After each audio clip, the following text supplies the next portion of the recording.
la autoridad de un hijo de Dios ante Satanás. ¿Por qué quiero hacerlo? Quiero explicarles un poquito. Bueno, todos sabemos lo que pasó el sábado en la vigilia, que sí fue muy fuerte, fue algo muy duro. A mí me golpeó muy duro. Yo no estuve bien el día domingo, tampoco el lunes. El lunes tuve que meterme en el seno del Señor y derramarme totalmente delante de su presencia y dejar que Él pueda hablarme, que Él pueda no explicarme, pero que yo pueda entender, que yo pueda sentir esa paz que proviene de Él y que pueda seguir adelante. Pero el miércoles pasó algo. Yo no había estado en la enseñanza del hermano Joel, no había estado yo en la enseñanza. Algo me comentaron ayer, pero cuando yo llegué y yo le vi al hermano Gabriel, al verlo ahí, yo dije, qué alegría ha venido el hermano Gabriel. Para eso Joel ya había terminado de dar la palabra, porque ya todos empezamos a saludarnos y todo. Entonces me pasó algo. Cuando yo me acerqué donde él me cogió la mano. Y al cogerme la mano, yo le dije, qué alegría que hayas venido. Y él me dijo, sí, porque la palabra nos dice que 6 días el hombre descansará. Y el séptimo será, 6 días el hombre trabajará. Y el séptimo le entregará al Señor. Y este día yo le voy a entregar al Señor, dijo así. Por eso estoy aquí. Entonces, hasta ahí no pasaba nada. Pero él no me soltaba la mano. Y cuando me vuelve a tomar la mano, me vuelve a apretar la mano, me dice, mira, dice, el hermano estaba predicando acerca de los tiempos de Noé. Y es verdad lo que dice. Pero ¿cómo realmente nosotros ahora entendemos que estamos viviendo los tiempos de Noé? Y es verdad. Y me dijo, y en el tiempo de los días de Noé, ¿cuántos se salvaron? Me dice, solo 8, ¿verdad? Le digo, sí. Y me queda viendo a los ojos. Y me dice, ¿y quién te hace creer que hoy se salvarán más de 8? Me dijo así. Entonces cuando él me dijo así, él quiso seguir hablando acerca de la abominación desoladora y me dio algo. Entonces ya Raquel lo iba a empezar a orar y le dije, vamos a orar. Entonces cuando yo me vine para acá, yo tenía en mi mirada los ojos de él, eran los ojos rojos así. Y yo lo único que me paré, y yo dije, no puede ser, Señor, otra vez, dije yo así. No puede ser otra vez. Para mí había sido fuerte lo de la vigilia. Para mí sí fue bien fuerte. Yo no entendía, hermano, lo que estaba pasando. No entendía. Tenía paz por el Mateo. Mateo de alguna manera me produjo paz. Y fue tremendo porque en la vigilia después aparecieron apareció alguien que me dijo, yo tuve un sueño y le vi a usted que estaba dando de comer a todas las mujeres y les daba de comer tortillas con hornado. Y padre, yo, Señor, pero si ese sueño es inmundicia, pues, o sea, no es bueno. Entonces el pastor me dijo, recuerda que el Señor te dijo que no todos los sueños iban a venir de parte de Él. Sí, que los sueños van a estar apegados a la palabra. Por eso el Señor iba a utilizar más a los profetas. Pero realmente a mí lo que me daba paz fue lo que pasó con Mateo. Porque Mateo vio lo que yo vi. Y Mateo escuchó lo que de alguna manera él también cómo se burlaba y todo. Incluso yo le decía, pastor, le decía, ¿por qué nadie se pudo parar a reprender? Sí. Y cosas como esas. Y yo sí realmente me sentía muy mal, hermanos. Yo no dormí, llegué a mi casa, no dormí. Pasé despierta. En la tardecita, bueno, ya salimos a hacer algunas cosas, pero yo estaba muy inquieta. El lunes igual, amanecí teniendo 2 sueños que también me inquietaron mucho. Y estaba así con mucho dolor. Así que yo decidí meterme con el Señor. Y estuve un tiempo lindo para mí con el Señor.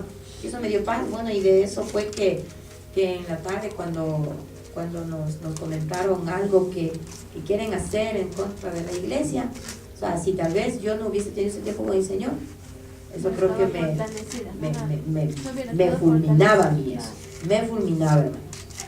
Pero le doy gracias a Dios porque Él conoce los tiempos, y si uno está despierto, pues no será tocado. Entonces el miércoles pasa eso, y es como que otra vez, porque yo me sentí aquí y yo sentía, me paré aquí y yo sentía clarito la actividad del diablo. Sentía clarito la actividad del diablo.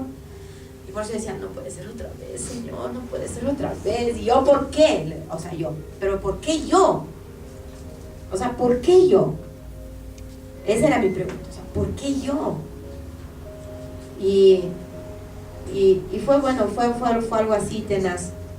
Pero en la mitad del mensaje, cuando el pastor estaba predicando, y pienso yo que todos estábamos prometidos en esa fuente de río, en esa agua del Señor, y Gabriel empezó a hablar. Él dijo algo, no sé si usted recuerda, pero él dijo, pastor, y cuando él habló yo ya le vi temor. Cuando dijo, sí, pastor, cuando él dijo sí, pastor, yo sentí en el temor, miedo. Dice, sí, pero aquí tendríamos que hacernos una pregunta. Sí, ¿cuántos Sansones habemos aquí? Porque yo soy uno de ellos, dijo él. Pero ¿cuántos Sansones más hay aquí? Dijo, porque yo hace muchos años atrás, yo predicaba. Y aquí está Maribel, y ella lo sabe, dijo así, que cuando yo predicaba, mentía. Yo hablaba mentira. Entonces cuando yo escucho eso, yo rapidito rebobiné, pues. Y eso quería contarles, yo hablaba eso con pastor. Yo le digo, mira, cuando Gabriel predicaba, yo tenía 13, 14, 15, 16, 17 años. Esas eran mis edades. Y cuando él predicaba, había como 7, 8 personas que predicaban. Porque en ese tiempo, como fue como que el auge del pastorado, todo el mundo entró a estudiar en el seminario. Entonces en la iglesia estaba el Lorger, el Guillermo, el Vladimir, estaba el Gabriel, estaba el propio pastor, estaba el Guillermo Cárdenas, estaba el Germán Andrade, sí, estaba el chico del Combo del Rey, que a él yo le conocí desde Guaguito, sí, que es el dueño del Combo del Rey, Alfonso Yumiquinga, sí, estaba él, sí. Y todos ellos predicaban. Y en Catedral de Vida en la semana había lunes, miércoles y viernes culto. Sábado jóvenes. Domingos habían 3 cultos. El uno a las 8 de la mañana, el otro a las 10 y el otro a las 5 de la tarde. Entonces había para que todo el mundo predique. Pero el día que predicaba Gabriel era el día que más se llenaba. ¿Por qué? Porque Gabriel era una persona que tenía un don para la enseñanza, un hombre que a todo el mundo le gustaba como él predicaba. Todos predicaban bien, pero él predicaba mejor. Él predicaba mejor. Así que cada vez que él predicaba, la iglesia siempre estaba llena. Siempre estaba llena. Y yo no conocía la vida de él, ni conocía nada de esas cosas.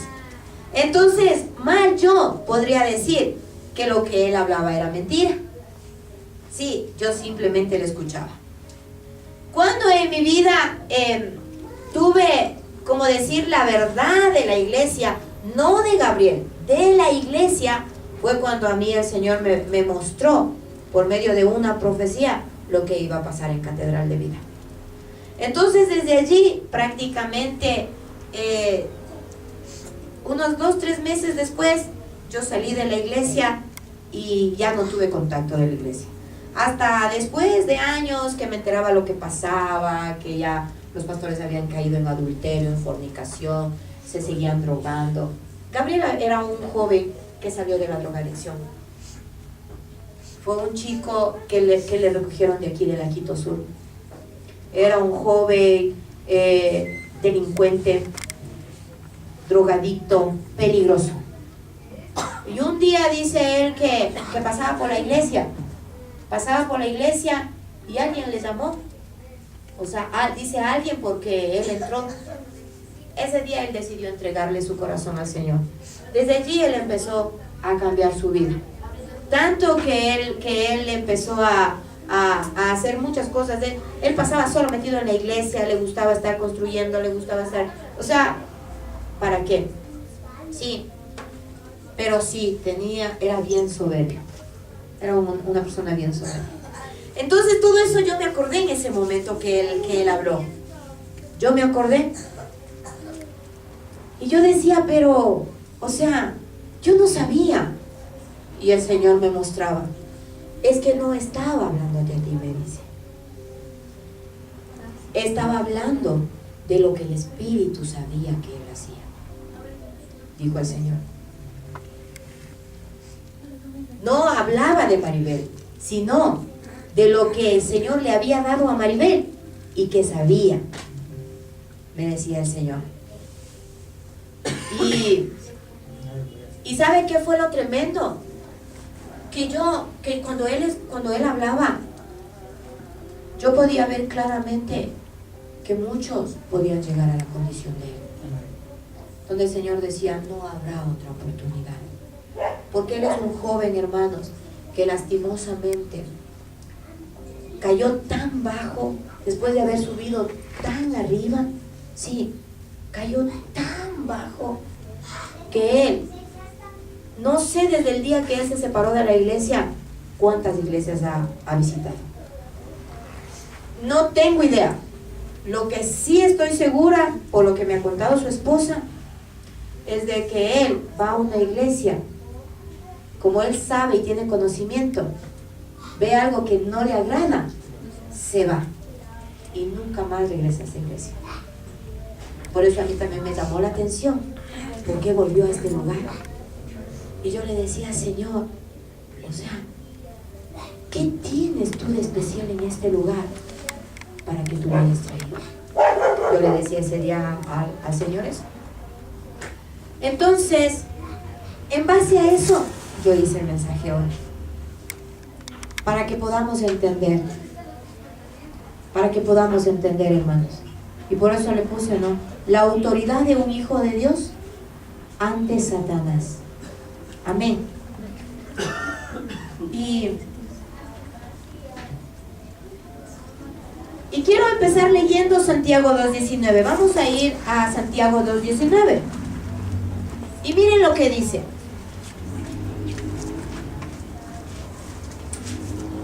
Vamos a ponernos de pie, por favor, por respeto a la palabra. Mire, esto es un versículo. Dice, ¿tú crees que Dios es uno? Haces bien.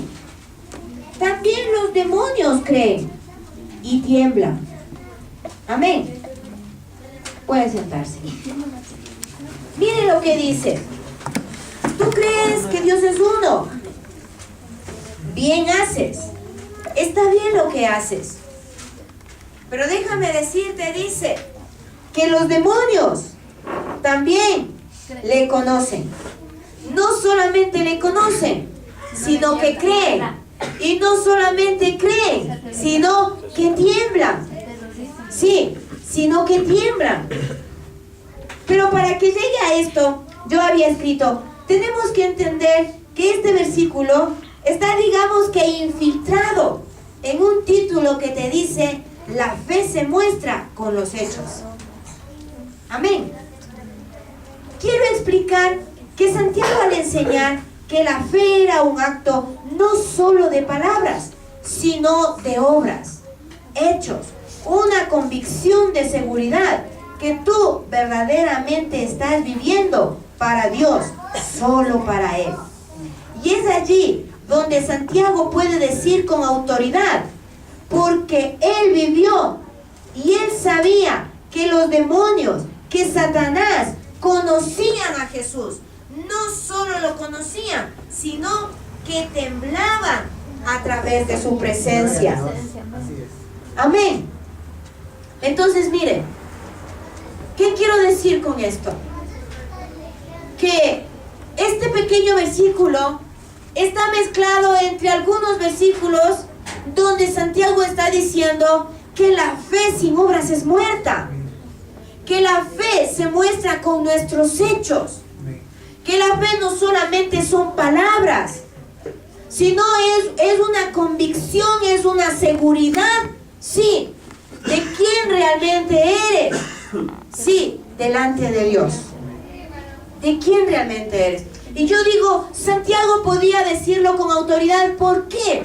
Porque él, siendo un discípulo de Jesucristo, él pudo ver lo que pasó con muchos de aquellos con los que vivió Jesucristo.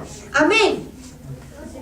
Por eso él, mire, él llega a poner y a escribir, obviamente inspirado por el Espíritu Santo, a infiltrar este versículo y a decir, sí, que el demonio, que los demonios también le conocen. Pero no solamente eso, sino que creen. Y no solamente eso, sino que tiemblan ante la presencia del Señor. Y veamos, ¿no? y veamos algunos de... No, después vamos a ver. Sí. Entonces, de allí que es necesario que usted sepa qué es lo que está pasando y qué va a pasar en este tiempo, hermanos. Es necesario que usted sepa lo que está pasando y lo que va a seguir pasando en este tiempo. Y miren, yo me encontré con esto que me llamó la atención, pero que no estaba lejos a lo que yo me imaginaba, hermanos. Miren, dice este escritor que para el tiempo de Jesús hubo una gran ola de actividad y posesión demoníaca. ¿Y cuántos podemos decir amén? Amén. Amén. En todos los 4 evangelios nosotros podemos darnos cuenta cómo el Señor tuvo que liberar, tuvo que sanar, tuvo que hacer muchos milagros. Y muchos estaban siendo, sí, demostrados de que había una actividad demoníaca. Amén. Entonces, mi pregunta hacia ustedes sería, ¿por qué había esa actividad demoníaca? ¿Por qué usted cree que en el tiempo de Jesucristo hubo una actividad demoníaca muy fuerte, multiplicada? Hay algo más profundo en eso. ¿Por qué cree? Hay algo más fuerte. Porque ahí el enemigo tenía la potestad de la vida y de la muerte. ¿Por qué? Porque el enemigo ahí tenía la potestad de la autoridad de No, hay algo más fuerte. No tenían fe. ¿Perdón? Porque no había la fe. Por el Espíritu. No. ¿Quiénes los dirigían? No estaban dirigidos por el Señor. ¿Sabe por qué, hermanos? ¿Sabe por qué yo me atrevo a decir que había en el tiempo de Jesucristo? Fue como que se multiplicó la actividad demoníaca. Recuerde que Él solamente vino durante 3 años. Sí, y Él vino a cumplir un propósito. ¿Y quién tenía que interponerse? El enemigo. Entonces, ¿por qué se multiplicó la actividad demoníaca? Porque quería detener el propósito. Para detener el propósito. Para detener el propósito por el cual Jesucristo había venido a esta tierra. Obviamente, Él no iba a querer que se cumpla. Por eso es que Él detesta el derramamiento de sangre. Sí. Entonces, podemos darnos cuenta, hermanos, que En el caminar de Jesucristo, el enemigo tomó una fuerza total. Y dice que cuando Él murió fue peor, porque dice que todo se oscureció. ¿No es cierto? Todo se oscureció porque Él pensó que había vencido. Amén, Él pensó que había vencido. Pregunto yo, ¿usted cree que habrá una diferencia entre ese tiempo con este? No. Peor porque ya viene. Está más Exactamente, exactamente, hermanos. Sí, la actividad demoníaca también se ha multiplicado y ha tomado forma. No solamente ahora es espíritu, ha tomado forma mediante todos aquellos que pueden llegar a ser instrumentos de Él. Y eso es lo que ha empezado a pasar. Podemos ver en diferentes citas de la Biblia cómo estos con miedo le decían: ¿qué tienes en contra de nosotros? Jesús, Hijo del Dios Altísimo. Otro decía: da la orden y haz que nosotros salgamos. Pero todos se presentaban delante de Él y le hablaban. ¿Sí? Y recuerden que Jesucristo no estaba solamente en espíritu. Él estaba en carne y sangre. Sí. Lo que actuaba en Él también era el poder del Espíritu Santo. También. Así como nosotros. Hoy en nosotros estamos en carne y sangre. Y también en nosotros, ¿qué debería operar? El poder del Espíritu Santo. Por eso para mí fue tan claro que el Señor estaba hablando claramente el día miércoles, donde decía que si nosotros empezamos a hacer lo que nosotros queremos, por decirlo así, sí, el Espíritu del Señor se iba a apartar de nosotros. Nos iba a dejar de hablar, nos iba a dejar de guiar. Sí, imagínense, en ese punto todos quedaríamos realmente a la deriva, a que Él haga y deshaga con nosotros lo que Él quiera, y peor aún, que nos confunda, que ese es el propósito, Ahora, yo no quiero hablar de lo que se presenta afuera, porque el Señor dice que afuera ya tiene su propio juicio.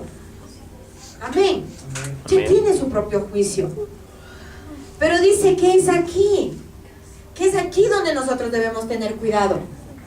Que es en este lugar donde nosotros debemos tener cuidado. Amén. Y vamos a ir a Lucas 4.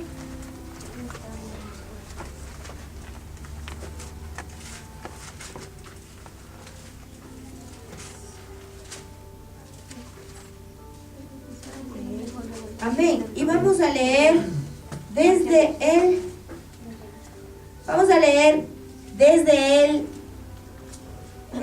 déjenme ver desde donde se levantaron y le echaron fuego. Vamos a leer desde el 28. Dice: al oír estas cosas, todos de la sinagoga, no, vamos a leer más arriba. Vamos a leer desde el 25, leamos, ¿ya? Dice: pero en verdad os digo que había muchas viudas en Israel en los días de Elías, cuando el cielo fue cerrado por 3 años y 6 meses, y hubo una gran hambre en toda la tierra. Tremendo, ¿no? Pero a ninguna de ellas fue enviado Elías, sino a una mujer viuda en Sarepta de Sidón. También había muchos leprosos en Israel en el tiempo del profeta Eliseo, pero ninguno de ellos fue sanado, sino el sirio Naamán. Al oír estas cosas, todos en la sinagoga se llenaron de ira.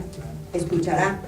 Al oír estas cosas, todos en la sinagoga se llenaron de ira y se levantaron y le echaron fuera de la ciudad. Luego le llevaron hasta un precipicio del monte sobre el cual estaba edificada su ciudad para despeñarle. Pero él pasó por en medio de ellos y se fue. Entonces descendió a Capernaum, ciudad de Galilea, y les enseñaba los sábados, y se asombraban de su enseñanza, porque su palabra era con autoridad. Estaba en la sinagoga un hombre que tenía un espíritu de demonio inmundo. ¿En dónde estaba? ¿En dónde estaba? La iglesia. En la iglesia, hermanos. En la iglesia. Dice, estaba en la sinagoga un hombre que tenía un espíritu de demonio inmundo. Y él exclamó a gran voz, ¡ah! ¿Qué tienes con nosotros, Jesús de Nazaret? Has venido para destruirnos. Yo sé quién eres. Eres el Santo de Dios. Jesús le reprendió diciendo, cállate y sal de él. Entonces el demonio salió de él, derribándolo allí en medio de todos, pero sin hacerle ningún daño. Todos quedaron asombrados y hablaban entre sí diciendo, ¿qué palabra es esta que con autoridad y poder manda a los espíritus inmundos y salen? Y su fama se divulgaba por todos los lugares de la región. Pero quiero que nos centremos en el 33, en el 34 y en el segundo. En el 33 y en el 34. Estaba en la sinagoga un hombre que tenía un espíritu de demonios inmundo, y él exclamó a gran voz, ¿qué tienes con nosotros, Jesús de Nazaret? ¿Has venido para destruirnos? Yo sé quién eres. Eres el Santo de Dios. Era un hombre que estaba en la sinagoga. Era un hombre que estaba en la iglesia. ¿Sí? Era un hombre que toda la actividad que estaba en los aires, ¿sí?, en los cielos, por alguna razón se había apoderado de él. Pero él hablaba en general. Y podríamos decir que él decía, ¿por qué nos quieres destruir? Él estaba hablando de todos aquellos en los cuales el enemigo puede actuar con autoridad. Pero había algo bien grande. Él lo conocía. Lo reconocía. Y creía en él. Y le temía. Por eso le dice, nos quieres destruir. Primero le reconoce. Le dice, tú eres el santo. Tú eres el santo, le dice. Y le dice, ¿quieres destruirnos? Le dice. Amén. Y como que ahí uno ya empieza como que a tomar, a darle forma a todo lo que está pasando, ¿no? A todo lo que está pasando. Mire, porque todos los lugares para encontrarse un endemoniado, dice, este se encontraba en la sinagoga. Y aparentemente nadie se había dado cuenta de que tenía demonio. ¿Sí? Nadie se había dado cuenta. Me parece que un endemoniado no siempre aparece mugroso, gritando, espumando por la boca, sino al contrario. Aquí aparecía con chalina y gabán, y dentro del templo de Dios, cantando, etcétera, etcétera y etcétera. ¿Sí? Yo decía, ¿por qué de un tiempo acá el Señor como que los ojos se abrieron de tal manera y los oídos se abrieron de tal manera que cuando orábamos, como yo les había dicho, podía ver cómo las sillas, Él las tiraba contra la pared, las llaves las tiraba, pero con fuerza, con iras, con odio, ¿sí? Hablando, diciendo con autoridad, diles que yo les doy un sorbo de mi copa, y ellos beben y se inclinan delante de mí.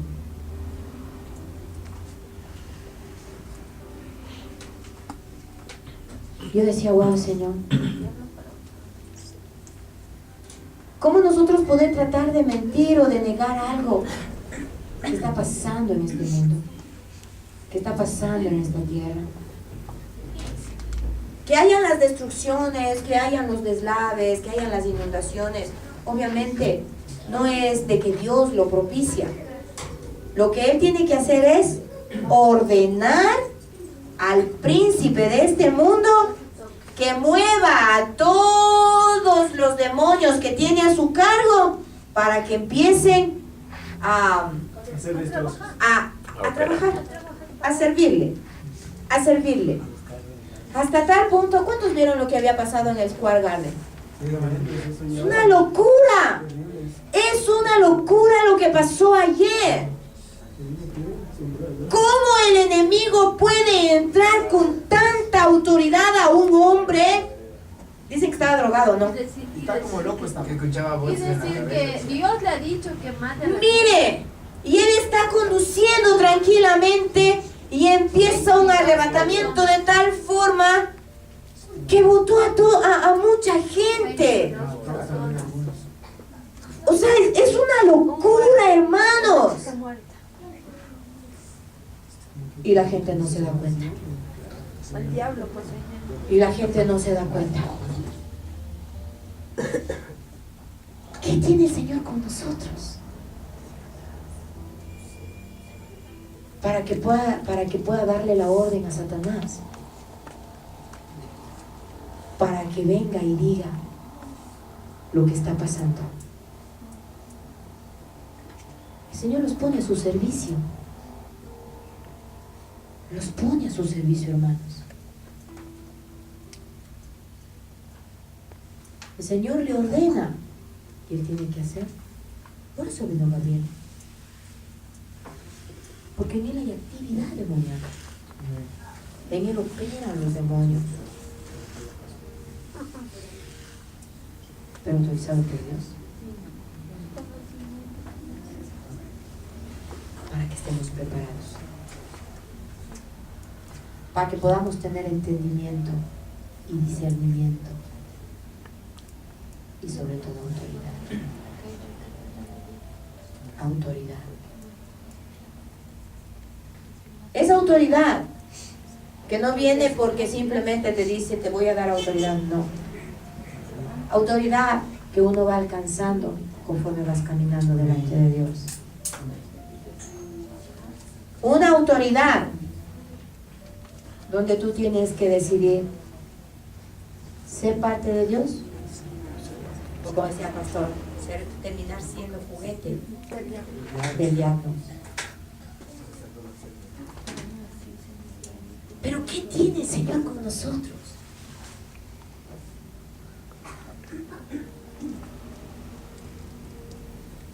Para que no solamente podamos estar despiertos, sino que podamos entender cómo el enemigo está operando y trabajando. Y que el Señor traiga a uno de ellos, como usted y como yo, pastores, profetas, maestros, y que nos tenga que decir, así vas a quedar. Así quedarás si sigues jugando. Si sigues jugando. Y mira,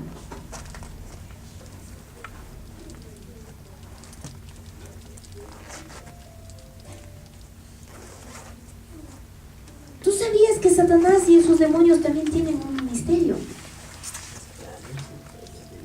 Claro, el ministerio de la destrucción. Ellos también trabajan para destruir, para matar. Y mira, los demonios pueden infligir enfermedades. Y esto está en Lucas 13, 11, 16. Dice que una mujer sufría de una condición encorvada por 18 años. Y esto se debía a un espíritu de enfermedad.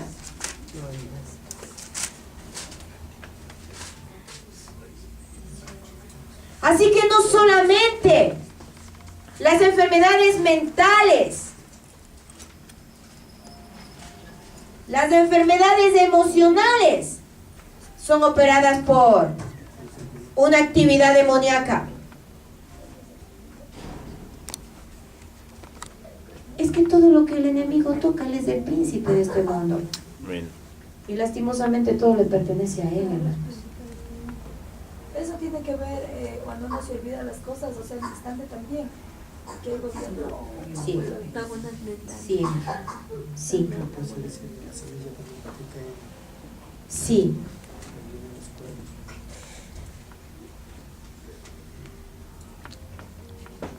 Yo hoy iba a dar un mensaje, pero lo voy a dejar hasta el domingo.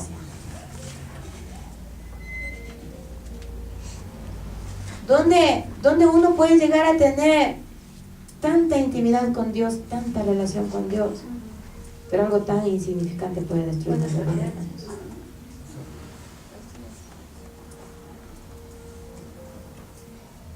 Miren, entonces, dice que esta mujer tenía un espíritu de enfermedad. Lea, por favor, ¿quién tiene ya el...? Amén. Y había allí una mujer que desde hacía 18 años tenía un espíritu de enfermedad y andaba encorvada y en ninguna manera se podía enderezar. Cuando Jesús la vio, la llamó y le dijo: mujer, eres libre de tu enfermedad. Y puso las manos sobre ella y ella enderezó luego y glorificaba a Dios. Amén. ¿Por qué traigo este tema? Porque en este tiempo es necesario que nosotros tengamos discernimiento, hermanos. Amén. Porque no puede ser que el enemigo a nosotros nos utilice como su juguete y que cada vez que nosotros tengamos que venir aquí a la iglesia nos enfermamos. Y irónicamente pasan 5 horas, 6 horas, después estamos sanos y empezamos a comer lo que queremos y hasta más de lo que deberíamos comer.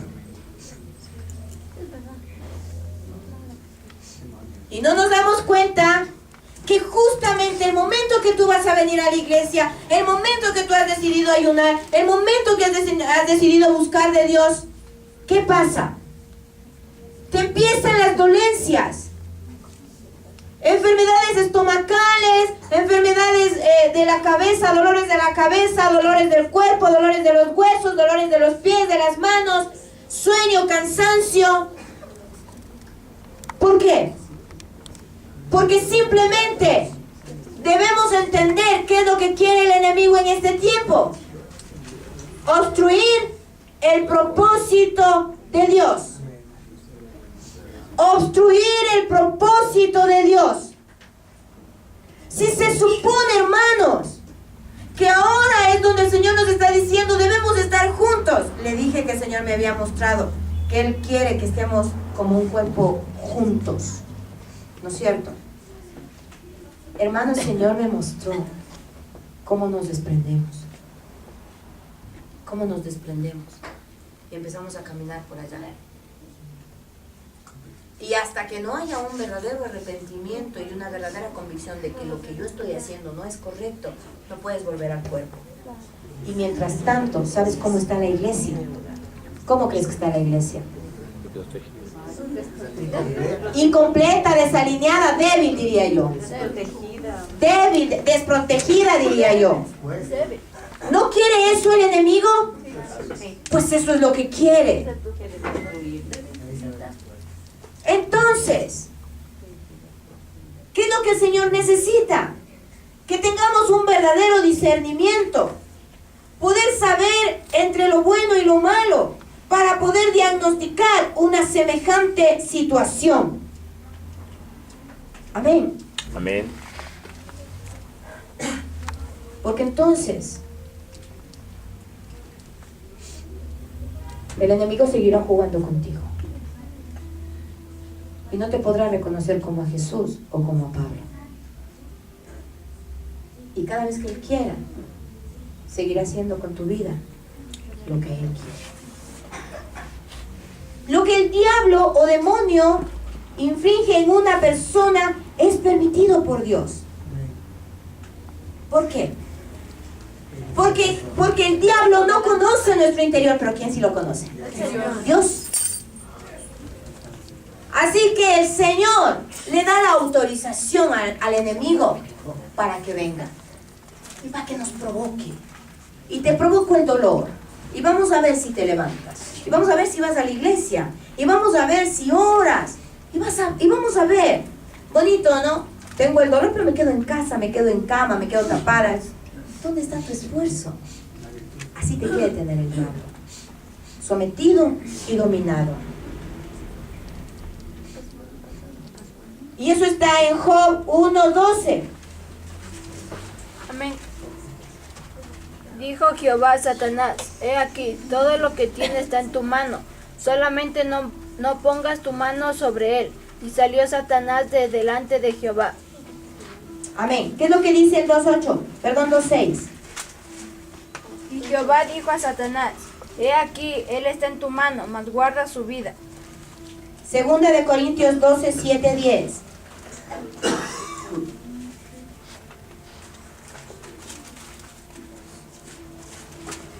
Amén. Y para que por la grandeza de las revelaciones no me exaltase, desmedidamente me fue dada una espina en mi carne, un mensajero de Satanás que me abofetee, para que no me enaltezca sobremanera, respecto a lo cual 3 veces he rogado al Señor que lo quite de mí. Y me ha dicho, bástate mi gracia, porque mi poder se perfecciona en la debilidad. Por tanto, de muy buena gana me gloriaré más bien en mis debilidades, para que habite en mí el poder de Cristo. Amén. ¿Qué demostraba? La victoria, la gratitud, el regocijo, para que de buena gana me regocije. Los demonios influencian la mente. Inicialmente Satanás torció las verdades que Eva conocía para cambiar su forma de pensar. Mire, Eva conocía verdades. ¿Por qué? Porque ¿quién les habló? No les habló Satanás. ¿Quién les habló? Dios. Y Dios es verdad. Así que ella tenía un conocimiento de verdad. ¿Quién vino a manipular su mente? Satanás. ¿Para qué? Para que creyera lo que ella quería.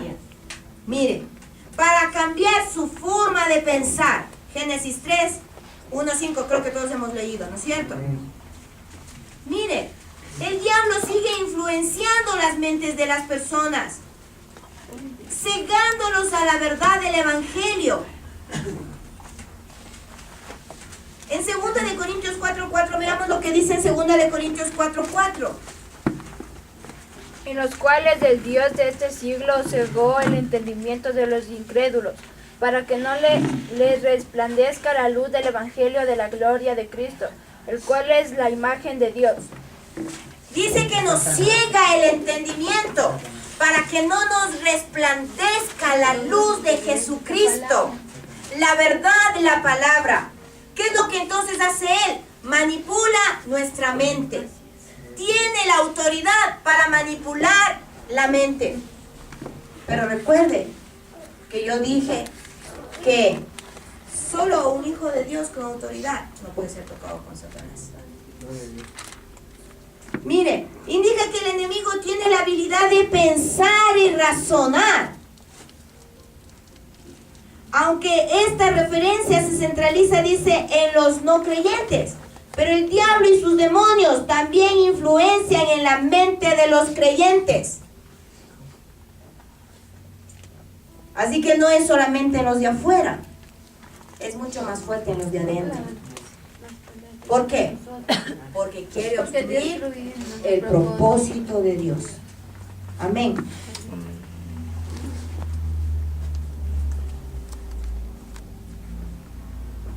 Porque tiene un propósito, separarnos de la fidelidad de Cristo. Cuando nosotros empezamos a serle fiel al Señor, cuando nosotros empezamos a decidir por Él, ¿qué es lo que empieza a hacer el enemigo? Se llena de envidia. De envidia. Es que claro, estaba acostumbrado a tener todo Él. Estaba acostumbrado a podernos manipular como Él quería. Y cuando ve que ya no podemos, entonces él quiere hacer por todas partes, tratar de que nosotros volvamos a caer.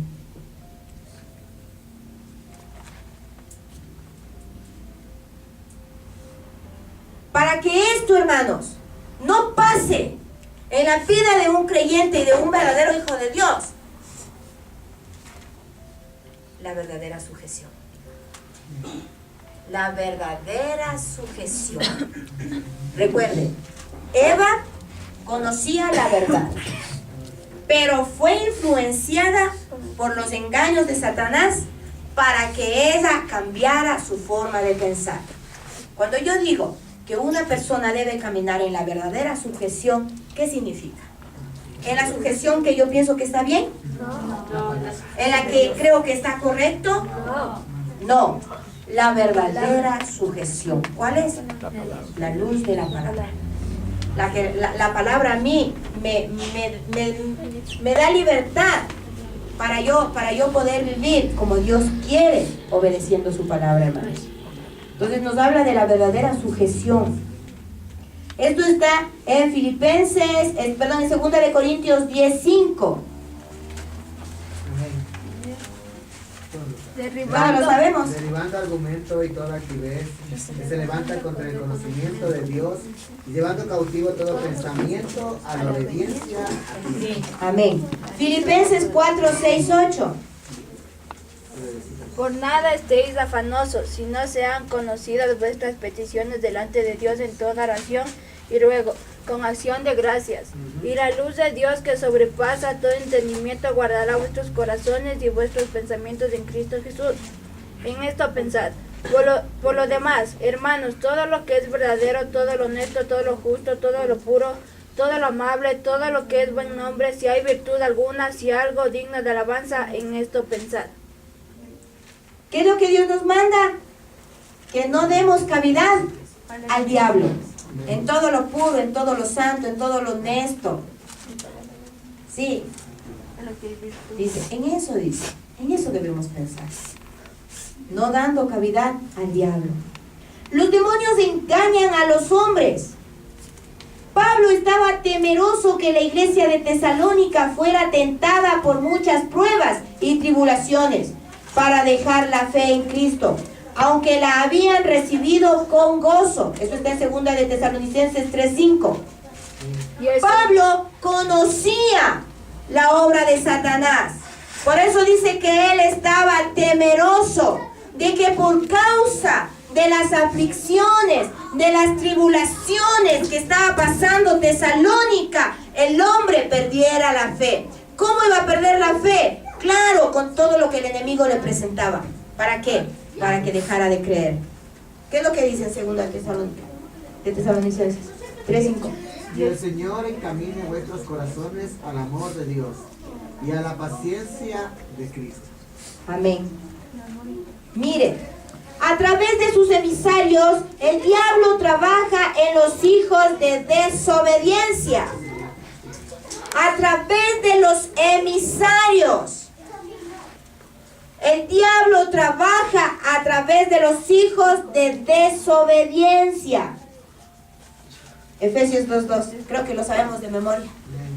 Amén. En los hijos de desobediencia. El hombre sin Dios vive según su mente pecaminosa y sus concupiscencias. ¿Quién? El hombre sin Dios.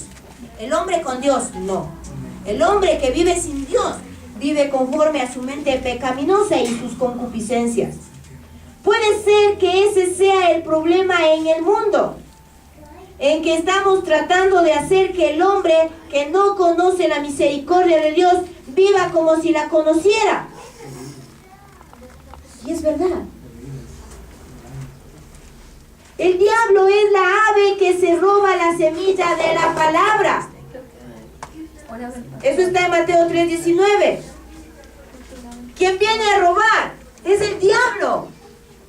Es el diablo quien roba la semilla de la palabra.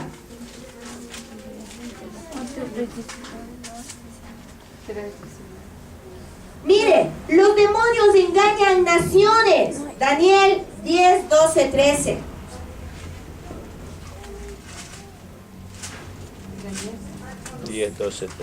Entonces me dijo Daniel, no temas porque desde el primer día que dispusiste tu corazón a entender y a humillarte en la presencia de tu Dios, fueron oídas tus palabras, y a causa de tus palabras yo he venido. Mas el príncipe del reino de Persia se me opuso durante 21 días, pero he aquí Miguel, uno de los principales príncipes, vino para ayudarme, y quedé allí con los reyes de Persia. Mire, Persia resistía a un ser espiritual. Lo mismo, en la doble aplicación, mire lo que dice en Isaías 14, 1, 23.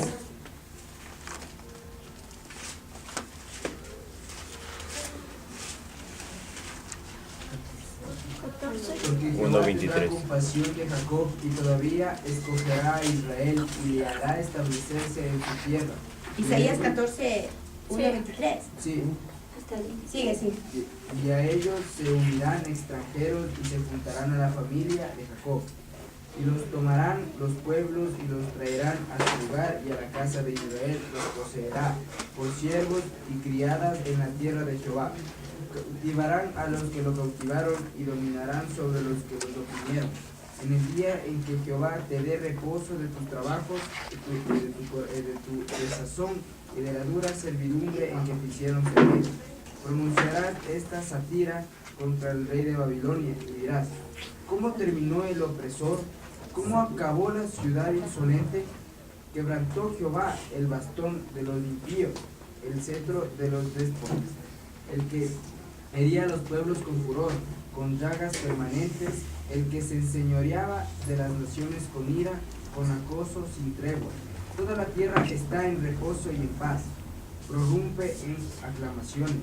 Aún los cipreses se regocijaron a causa de ti, y los cedros del Líbano, diciendo: desde que tú pereciste, no ha subido cortador contra nosotros. El Seol abajo, se estremeció por ti, despertó muertos.